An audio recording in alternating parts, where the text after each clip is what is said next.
Welcome to season 4 for Becoming Professionally Famous Online, episode number 1. Really excited to have those of you who are join us. So, yay! One of the big things, my intentions for this Becoming Professionally Famous Online series and whole show, everything that I'm doing around this, is to make sure that you guys are getting some practical, not only training, but also things that you can go and put into action pretty much straight away. So they're a little bit longer than the coffee run shows because, you know, they're short, sharp, and shiny stuff, where this is a bit more in depth. So what I really wanted to chat with you guys about today is storytelling. Yep, so one of the things that we know about stories is that they are universally the thing that helps us connect with other people, right? It helps us to feel like the people that we're talking to or that we're watching, like they get us, like they understand us, and it makes us feel not so freaking alone or special, right? So I think back to the different kinds of people that I've connected with and that I've followed over the years. And one of the big things that kind of gets me is the really learning and hearing about the adversity and the challenges that people have worked through in order to become successful and in order to get to where it is that they are today. Now, we all know that this whole overnight success thing is a bunch of bullshit, right? You know, let me know if you are with me. Because there is nothing to me more infuriating than seeing whether it's ads or whether it's posts or articles where it's like, this person's just been discovered or this person's just done this thing. You know, it's a bit like the, you know, when you see the things on the contestants on The Voice, right? To use a recent example, and you've got Sam who won. Now, Sam was practicing that and has been doing that work that he's been doing. He's been doing that for freaking years. It just so happens that he was on the right stage at the right time and was able to then progress. A bit like Sheldon, also on The Voice, you know, been singing for years, performing for years. So I guess my point here is that for me, the individuals that really inspire me are people that I'm able to see if I go back and research, like I listen to the stories and I hear how they've worked through what it is that they've worked through. Now, I'm really hoping that the sound is working today. Can you guys just please let me know that you can hear me, number one, and let me know that you're on, because I can't see anything, which is really funny and really weird. Okay, cool. So, in terms of storytelling, what I really want you to have in your little marketing toolkit are some story themes, if you like, that you can use and that you can draw upon for different applications across all of your marketing. Now, a big thing that people like to see, and if I like to see it, I know that it's really common, you know, lots of people like to see it, is that they want to see the story of transformation. So why did you choose to start building this business? Why did you choose to start doing what it is that you're doing now? What was the impetus? What was the turning point? What was the motivator? For me, it was going to my job, which I actually loved, but kept being restricted in terms of the creativity that I was allowed and permitted to use when it came to marketing and getting more clients locally. So for those of you that don't know, I worked for Westpac for 12 years and I loved it. I absolutely loved it. I loved my job. I loved my clients. I was helping people get into homes, so I was a home finance manager, and I loved it. I absolutely loved it. But the competition around this town, so I live in a tiny country town, and the competition for lending was huge. We had Westpac, and then next door to that was the NAB, and then next door to that was ANZ, and then just around the corner was Bank SA, and then we had St. George, and then we had a credit union, and then we had another credit union over the road, and then we had the Commonwealth Bank in the lane, and then we've got the regional banks, like the rural banks. Then we had the mortgage brokers. You know, competition for business was fierce, and I knew that just putting out a new pretty flyer up on the window about Nicola's the home finance manager, come in and have a chat. Hey Jody, good morning. You know, there was no way that, in my mind, that was going to motivate people to come in and talk to me versus someone else. So I was like, all right, how do we get creative with this? So I kept having my ideas for the way that I could market the business and market me, kept being quashed. And there's no budget, we've got to get legal to approve it, yada, yada, yada, which, you know what, is fine. So to me, it was like, all right, I want to be successful. I was also running a jewelry business outside of work, importing jewelry, wholesaling it around the country, selling it online and at our local markets. And I was like, you know what, there's got to be more than me just being, having to stay within the 9 dots, right? It's like I really wanted to find different ways of doing things. Hey, Callie, good morning. And so that was where like the friction just got more and more and more. And so come January 2011, I decided to resign and take a leap of faith. And by February, I was full-time self-employed, and it was really freaking scary. And I guess like in that sense, that was the big instigator for me. It was almost like this call to adventure. There's got to be a better way. There's got to be something more. This can't be all there is. So what was it for you? What was the thing? What was the crystallization of stuff that prompted you to start moving? And that's a really important and powerful story that you want to share at different points in time within your marketing. The next story that you really want to talk about, I believe, is when has something really not awesome happened in your business life or in your life, and what did you do to overcome that? This demonstrates resilience, right? Now, it doesn't have to be something really completely diabolical. It might just have been a big thing for you, a big instance for you. So what was something like that? And what did you learn as a result of going through that? So I was chatting to some clients just before jumping on here today. I was on a group call, and we were talking about roller derby because, why not? But also talking about having fun and how changing our strategy can sometimes make a really big difference to the outcomes and the experience that people have. So one of my clients also plays roller derby, and she was saying, yeah, we've started having more fun. Like, we're doing dance moves in training, and I'm just like, yes, this is the best thing ever. And she said, we'd forgotten how to have fun. Instead, it had been all very, serious, and we had to change that in order to be able to reconnect with people and help them to have fun. And sometimes there's a bit of eye rolling, but most of the time it works really well.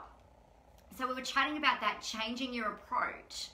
So if things are feeling tired and hard and boring, what have you done to change that up? There are big themes that you can kind of play into. There's the underdog theme that can be a really, really awesome, powerful storytelling tool.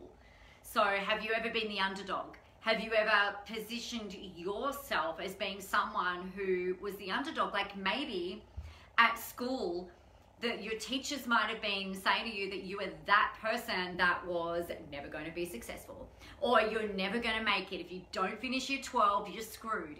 What did they say, and what did you do differently? How have you been the underdog, and how did you win?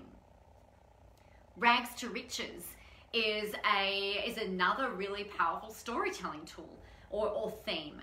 So, for us, the way that I talk about that is I left a very, very well-paid corporate job. My husband works for his family farm, and you know what family businesses are like. They don't tend to pay the family particularly well. So, you know, my husband was on his salary at the farm, and I left my corporate job to take the leap of faith and grow this business. And I spent all of our money on the business. I didn't spend it, I invested it, like reframe that. I invested everything that we had into growing this business and into my education and into learning how to do what it was that I wanted to do, and into marketing actually as well, so that I could get these skills under my belt and things like that. So, you know, we got to the point where I had $300 in my bank account and $1,000 left on a credit card. And it came to crunch time. It was like, well, Nick, my husband, said, Nick, you either need to go and get a job or go and get a job because this, or make money, because this can't continue. And we had this conversation. I made the decision. I said, look, you know, just give me till September. I don't know how I'm going to make it work, but I will. Just give me a little bit more time and we'll find a way to make it work. I was prepared to put our house up as a rental property and move in with my in-laws, who I don't get along with particularly well. So I was going to move our 3 children and myself and my husband into my in-laws so that we had more money to be able to reinvest into this business, because I knew somehow, some way that I could make it work. And we had a really awesome period of success, and that was great. And then there was a really shitty time for a while there, for probably a couple of years, where I started to scale back the business and kind of like almost razed it to the ground again. It's like, you know, complete, what do we need to do? How do we get back up? And so like the rebuilding phase, you know, getting back up again to being where we are today. So people want to hear that not everything is perfect. And I think this is the point here, and this is why it's so important to tell our stories, because particularly now, because everyone on social media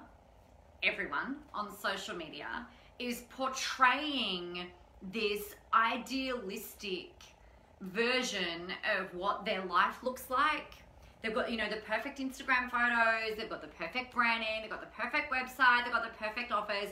But behind the scenes, probably 90% of the time, because I've been in communities with these people, right? 90% of the time, things are not going the way that they are describing them to the beautiful veneered view that goes on, that they're showing the world. You know, they still have down days. They still have fights with their husband. They're still going through divorce. You know, there are so many things that they are not sharing and talking about, and I think that sets very, very unrealistic expectations on the rest of us, right? It's like, wow, I had no idea that was going on. Not that we need to know the ins and outs of everything, but I think it's important for us to understand that we're not all perfect, fully formed, always on our game people that, you know, we might like everybody to believe. Does that make sense, guys? Let me know if this is making sense to you. Because I, for one, am tired of the bullshit. I'm really tired of the fakeness. I'm tired of this veneer of shit that is just not, it's just not real. It's just not true. So I think I've hammered in as to why it's really important for you to share stories. And there's those main themes that I've talked about. The way that we tell stories, we follow a structure. We follow a story structure. So the way that I'd be encouraging you to think about these, and I would even get out a piece of paper and write it down. Thanks, Marie. Yes, I was worried that my comments weren't working. So thank you. Thank you for typing in there. I appreciate it. Mwah. Let me know if your little emojicon, what are they? The reaction things are working too, because we haven't had any of those today. I'm feeling a bit unloved, which is kind of hilarious. So the story structure, what you're going to follow is where I was. Yay, they're working. That little love heart worked. Thank you. What I did, and then where I am now.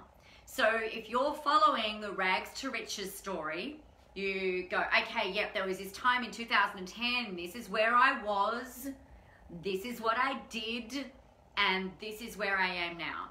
If you're doing the underdog story, where I was, what I did, where I am now.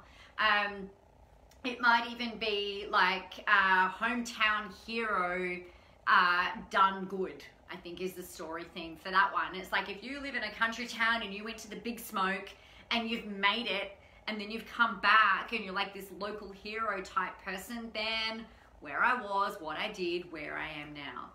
So in the instance where I was talking about the transition, the time to change, take the leap of faith story, which that theme, you know, I've taken leaps of faith so many times, and I still do nearly on a daily basis, which is really scary. So I feel your pain. Really scary and really exciting and exhilarating at the same time. It's like, you know what, this is where I was. So I was working for Westpac. What I did was I put in my resignation and I took the leap of faith. I kept going, I kept trialing, I kept practicing my craft, I kept trying all these different things, doing these different things, and where I am now is in front of you today. It is 2018, we're in July 2018, which is ridiculous, and I feel like the last 8 years since I started this business, I've probably been through, I don't know, like 40 different lifetimes. It's just been such a massive growth, personally and professionally, such a massive growth period. So where I was, what I did, where I am now. Okay, so that's the story structure. And just remember that we don't just want to tell stories and jibber jabber for the sake of jibber jabbering. Right? We want to tell stories. You've got to know the purpose of why you're telling the story.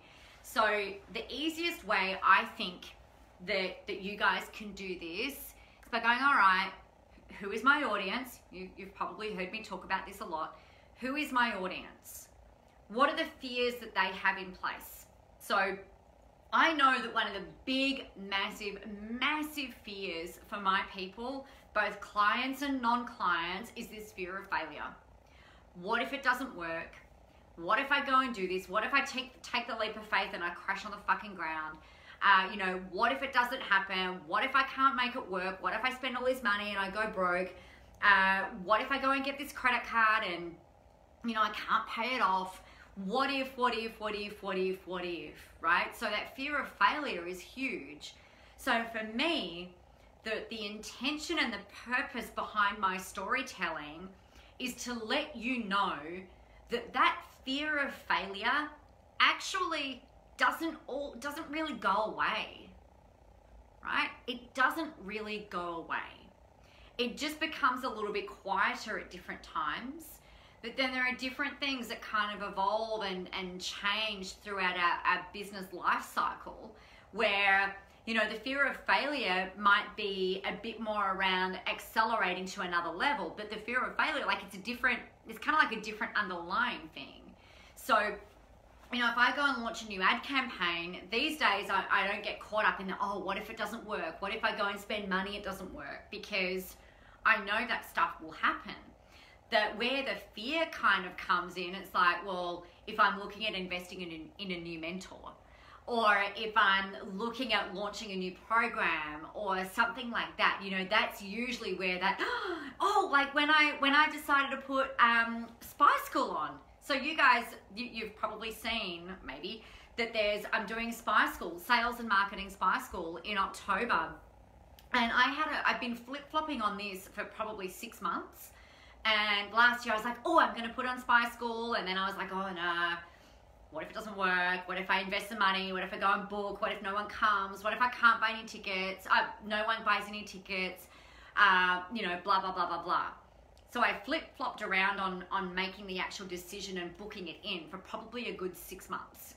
And then in May, I was like, you know what? Just get out of your own damn way, Nicola, and make it happen. Just freaking go and do it. And at the end of the day, what is the worst thing that happens? I was talking to a client about this yesterday. You know, at the end of the day, what's the worst thing that happens? So it's going to cost me between 15 and 20 grand to put this event on. right? It's a 4-day event up on the Gold Coast, beautiful hotel. We've got flights, accommodation, experiences, you know, there's all of this stuff that's rolling into Spy School, which is really great. And it was like, well, what's the worst thing that happens? The worst thing that happens in my mind is I go and book the hotel, I book our accommodation, I book the flights, I pay for printing, I do all of that stuff. The worst thing that happens is I can't sell a ticket. And I owe the bank 20 grand. Which, does that suck? Yes. Is it the end of the world if that happens? No. Am I going to lose my house? No. Am I going to end up divorced? No. The worst thing that happens is I've got a 20 grand debt that I would have to pay off. Now, that to me is like, well, is it worth the risk? Yes, let's just suck it and see what happens and make it fun for me. And then the other thing is like, well, the other worst case scenario is that instead of like losing the money on the accommodation and everything, my family and I go up for a long weekend. That's the worst case scenario. So either way, it was going to be okay. But I still had that fear there. So for me, I had to work through the logical process of, all right, well, what's the worst thing that happens? So where I was, fear of failure, what I did, I worked through the logical processing. What's the worst case scenario? What's the best case scenario? Where I am now is that we've got about 18 people already enrolled. We've got everything's booked, everything's done, and I've got 18 people to talk to. Now, every now and again, I have this little fear that kicks in. It's like, oh, what if I don't sell any more tickets? And I'm like, it's okay. If no one else buys, it is all good. We've got 18 people in the room that will have the best experience ever, right? So that's kind of like, I guess where I'm going, guys, is, you know, fear is a really weird thing. It's a really interesting kind of phenomenon, but it doesn't really go away. So my purpose for telling these stories that I tell, remember, because everything's intention based, is around, well, how is this going to help my audience? Is this going to help inspire them or motivate them or teach them or give them something to walk away with and implement? And that's why I would tell a story. Because otherwise you're just telling for the sake of being a jibber jabber Cindy, and that's really unhelpful. Like, it's got to serve a purpose. So, yay, I'm glad that's helpful. Thank you. All right, so your action from today is to get a piece of paper and have a look at the different story themes that we've been talking about today, right? Think about, what was the instance, or what story could I tell about a breakthrough or being the underdog or whatever, rags to riches, whatever it might be. And then what are the points that you would talk about in terms of where I was, what I did, where I am now. If you get those actually written out, it makes it a lot easier then for you to recall them because you've done the deep thinking around it. So that's your job. All right, and then you've got to start telling them. So tell them in your Facebook Lives, tell them in your posts, write about them in your emails. Just start talking about them, all right? So if you have any questions about this or anything else, let me know. We have Q&A Wednesdays happen at 9 a.m. right here. So tune in for Q&A Wednesday tomorrow. Next week, we are talking about how to do Facebook Lives. Yay! Which is really fun. I love doing them. I think you guys get the sense of that. Really love doing them, and a big thing for why you want to do them, why I think you should do them, is that so many people are freaking afraid of doing them in your industry, and you've got a really beautiful opportunity in front of you right now for you to be able to really position yourself as being different, position yourself as someone that people should listen to, and you've got a really great way of being able to connect with them.